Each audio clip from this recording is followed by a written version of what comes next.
Okay, so here we go. Another interesting topic from your boy. I really feel compelled to talk about why recording studios are closing. And, you know, first of all, let me just say as a blanket statement that the pandemic is a terrible blanket statement. It's a terrible cop out. I don't want to hear it. Okay. I'm tired of hearing the excuse of the pandemic being a reason or even an accelerant, I would say, because sure, right, it did help to accelerate this issue, but the pandemic is not a scapegoat for everybody's negligence and irresponsibility with their decision making. Okay, so let's just get that out of the way. Now, obviously, the chief argument of why recording studios have been closing is the convenience of artists being able to do it themselves, right? Artists are building their own recording studios and things of that nature, and this is the primary contributor for why recording studios are closing. But there's so many of these little technical, you have these little small so-called technical arguments that people are making, which is supposed to so-called, I guess, pity the recording studios and the engineers and stuff like this for why things are the way that they are.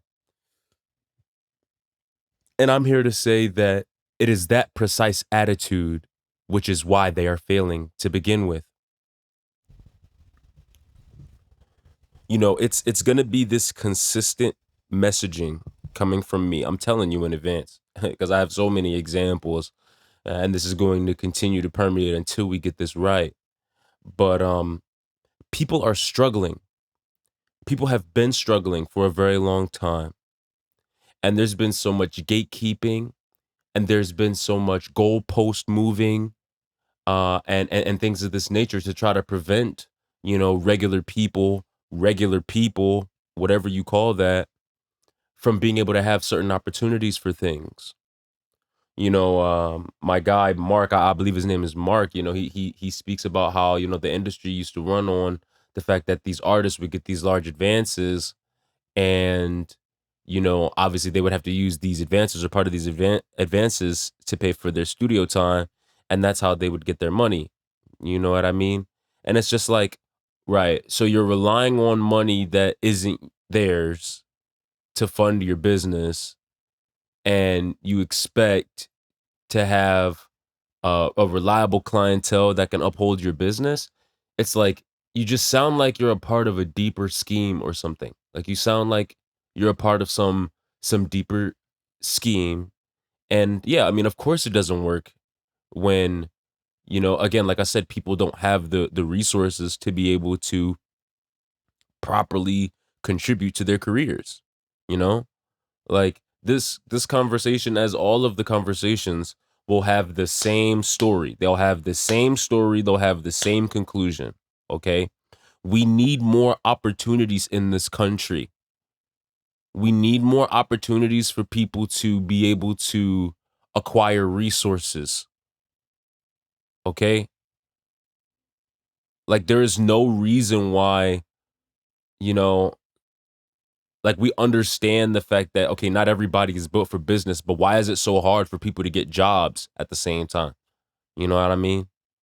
And of course, right, you'll have those who raise their hand and they'll say, "Oh, what do you mean? I can get a job. I got my job pretty easily," or yada yada yada, whatever the case may be. Yeah, right. Take a note of all of the privileged people. Take a note of all those privileged people. They're probably women. They're probably homosexuals. They're probably left wing hedonists or whatever, and outwardly so, right? Or they're like nepotists or nepo babies, or what I'm saying. They have some sort of a connect or something like this. You know, there's all this complaining. There's all of this like, oh my god, this and that and da da da da. But like, when you go ahead and you get the ducats, are you creating opportunities, or are you deciding to go out to islands? Right now, you want to live lives of luxury. Now you got to pick up all your Louis Vuitton and your Gucci and your YSL, and I don't wear a mirror, and like, whatever, all this stuff, perpetuating these certain battles, you know? Like, we have a place to run. We have a nation to run, a nation to build, a government to build, you know? And at the end of the day, even these manufacturers of, fashion or whatever that I've named, so many of them, they're not American.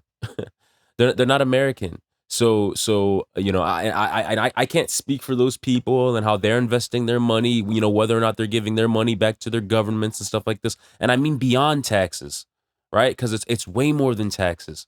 If you take a business class, if you read a business book, one of the introductory, very first thing, marketing class, one of the first things that you will learn is that it is a responsibility that you are fulfilling in your society to create opportunities for people, you know, opportunities for them to grow, opportunities for them to advance.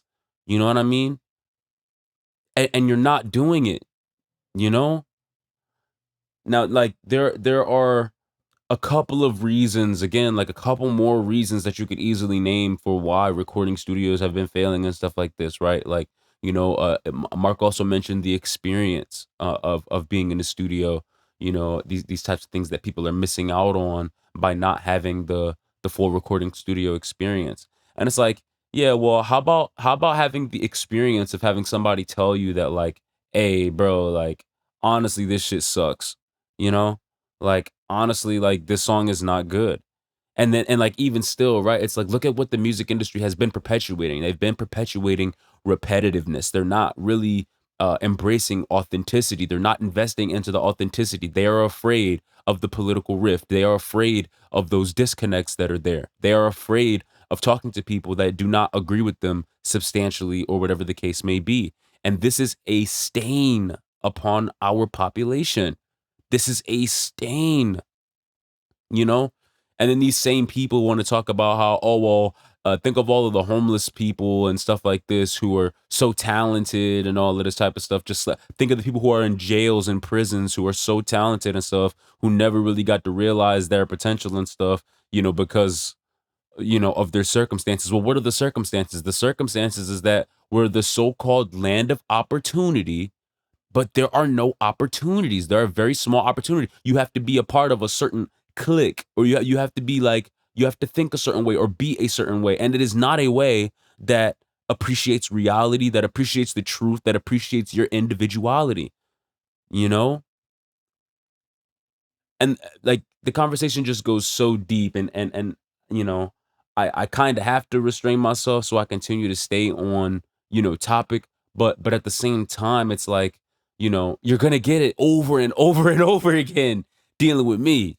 Like, dealing with me, I'm going to keep on nailing it through your head. I'm going to keep on just letting you know that you are being irresponsible and you are being neglectful. And the failure of these industries is because people do not have the access. They do not have the resources. Maybe they have the access to be able to see, oh yeah, you can get this audio interface and this mic for, under $200, $300, and you create all of the means and yada yada yada, and you can do this at home. Like, of course, you would have engineers and artists and things of this nature who have created studios in their own homes and stuff like that. Of course, you're a writer, right? If you're a writer, you're gonna get paper and pens, and you'll have stationery. If you could have the printing, but you're gonna have a printer.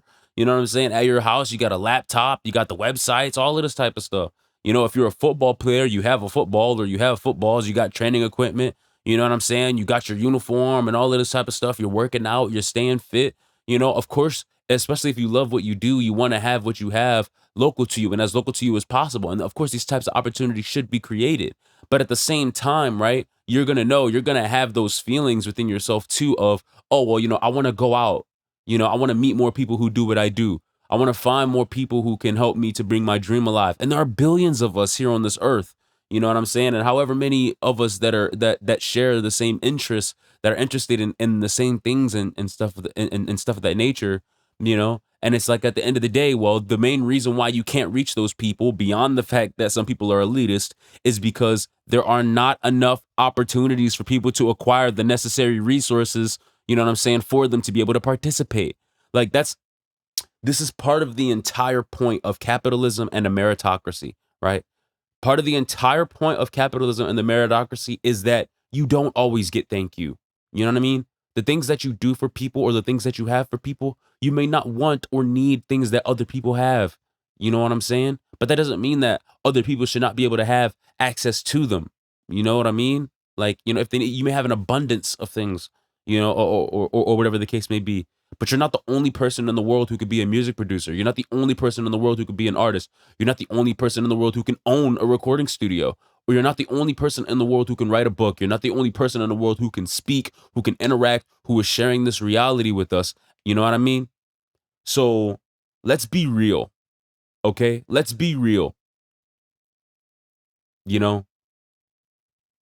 And then you wonder why, you have these situations where you say, oh well, the market in general is so oversaturated, because people are occupying the field and they don't really have a passion for it. They're idolizing something, you know. Ooh, shiny equipment. Ooh, this famous person. I want to work with this person and see how, pick their brain and get into the, this music. Quincy Jones just died recently. I wanted to meet Quincy Jones. I wanted to meet Quincy Jones and, get to pick his brain and learn some from him and, interview, but he died. Am I gonna stop making music now because of that? No, Quincy Jones isn't the reason why I got into music. You know what I mean? But it's like, damn, another great mind. Who else can I look at though? You know what I mean? Who has followed Quincy Jones's, footsteps? Has Quincy Jones come out and talked about, his entourage and his students, his pupils? You know what I'm saying? People who he has taught. Are any of his pupils coming out and talking about, oh yeah, well, I was able to be next to Quincy and we did this and yada yada yada. Like, you guys are forgetting the entire, point of passing the torch. You guys are forgetting the whole point of sharing, of really truly sharing. You say that humanity has been able to prosper because of cooperation and stuff like that, right? But what are they cooperating off of? What are these parameters that you are creating to cooperate with people with? You know what I mean? This man, this it just goes so deep. It just goes so deep, and the lack of appreciation for humanity, the lack of compassion, the lack of really understanding. It baffles me, you know, and it really really hurts that you people don't see, and I don't think it's that you don't see, but anyway, that you don't see that you are the cause of your own demise. It is difficult to have pity for you when you do not do what is necessary. You're in the position now to create the opportunities. When you do not do what is necessary to keep productivity going, to keep the love going, to keep the compassion going, again, by creating the opportunities, and you just play the victim role like, oh, well, this person is snobby or this person is that and this person is this. Look, we're going to get down to all of these things here on this channel. But at the end of the day, like, you guys need to be creating the opportunities, that are necessary, creating the environment, you know what I'm saying? Acting in the proper way and getting to know how this, really acts. I don't want to hear anything about the pandemic. I don't want to hear it. Like, I don't want to hear about the pandemic. I don't want to hear about the increased access to consumers. I want to talk about creating opportunities for people to be able to have more capital. I want to talk about how, capital and just general, right? Like, opportunities for people to be treated like people, right? Um, can be more permeated in our society, can be more prevalent in our society because, like, again, there's such an overwhelming lack of appreciation for the capabilities of humanity, and that includes these recording studios that have, been so-called apparently relying on, other people's money, loaned money in order for that's some Kabbalistic shit right there. Like, you know what I'm saying? That's something in there. Um, but anyway, yeah. So the reason why recording studios are closing is because y'all don't stick up for yourselves. There aren't enough opportunities being created for people to have access for them to go into the recording studios, and afford the recording studios. You know, and you're so elitist. You're so elitist that you think it's just you, you know, or your handful of people in your pool of people. Nah, you got to continue to leave the hand open. You got to continue to leave the waters open for other people to realize your greatness, right?